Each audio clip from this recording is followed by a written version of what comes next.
వచ్చేసి ఫుల్ లెహెంగా అండి, లంగా జాకెట్ టైపు. శారీ మొత్తం కూడా 4 మీటర్స్ గేరా పెట్టానండి, మొత్తం కూడా గేరా వచ్చింది ఫీల్స్ పెట్టి. లోపల వచ్చేసి ప్యూర్ కాటన్ ఫ్యాబ్రిక్ లైనింగ్ వేసాను. లైనింగ్ కూడా ఇది క్యాన్ వేసాను. మనకి మంచి పుచ్చుకునేది ఏమి ఉండదండి. చూడండి లంగా మనకి ఎంత బాగుందో. లేసెస్ వచ్చేసి డబుల్ లేస్ వేస్తాను, పైన కింద కూడా లేస్ వేస్తాను. లైనింగ్ వచ్చేసి ఇట్లా పెట్టాను బ్లౌజెస్. దీనికి బ్లౌజ్ వచ్చేసి రెడ్ బ్లౌజ్ అండి. శారీలో వచ్చిన బ్లౌజెస్ స్టిచ్ చేస్తాను. నేను విడిగా ఏం క్లాత్ తీసుకోలేదండి. ఫోటో కూడా ఒకటి కాంబినేషన్ వచ్చేసి ఇట్లా వస్తుందండి. చాలా అంటే చాలా బాగుంది. చూడండి ఎంత బాగుందో క్యూట్గా. బ్లౌజ్ వచ్చేసి కంప్యూటర్ ఎంబ్రాయిడింగ్ వేసాండి. కంప్యూటర్ ఎంబ్రాయిడింగ్ వేసేసి కట్ వర్క్ డిజైన్ వేసా. Cut work design, Baahubali hands. ఈ స్కర్ట్లో వేసిన లేసే ఇక్కడ వేసాను బార్డరు. ఈ బార్డర్ అట్లాగే యూజ్ చేస్తాను. బ్యాక్ వచ్చేసి బ్యాక్ ఓపెన్ అండి. బ్యాక్ కూడా లేస్ వచ్చిందంటే.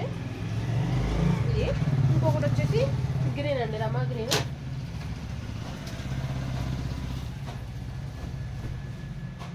రమా గ్రీన్ చూడండి. మొత్తం కూడా శారీ మొత్తం కూడా గేరా పెట్టానండి. మీకు అర్థమవుతుందో లేదో, ఫుల్ గేరా. నాకు ఈ షాప్లోకి వచ్చింది ఫుల్ చూపించడానికి ఇట్లా ఫుల్ గేరా వచ్చింది. దీనికి కూడా అంతే అండి, డబల్ లేస్ యూజ్ చేసా.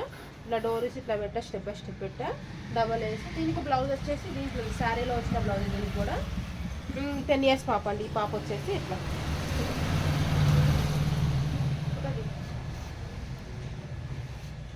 ఇట్లా తీసుకున్నా. ఓకే, ఇది వచ్చేసి కొంచెం ప్లెయిన్గా వచ్చిందండి. దానికి అందుకని ఎంత వర్క్ కనిపిస్తుంది. వర్క్ వచ్చేసి కట్ వర్క్ డిజైన్, బుటీస్ వేసాను. కింద వచ్చేసి లేస్ వచ్చేటట్టు చేశాను. పైన బాహుబలి హ్యాండ్స్ ఇట్లా లేస్ అండి. శారీలో లంగాకి వచ్చిన లేసే వేసాను. ఇట్లా చాలా అంటే చాలా బాగుందండి. లంగా చూడండి ఎంత బాగుంది, ఫుల్ గేరా. లోపల కూడా ఫిల్ట్ వచ్చేసి ఒక 8-9 ఇంచెస్ ఫిల్ట్ పెట్టానండి. ఫ్యూచర్ కోసం ఓపెన్ చేసుకోవచ్చు, ప్రాబ్లం లేదు. ఖరాబ్ అవుతుందని. ఎలా ఉంది చెప్పండి. ఒక నచ్చితే మాత్రం ఒక లైక్ చేసింది. ఓకే.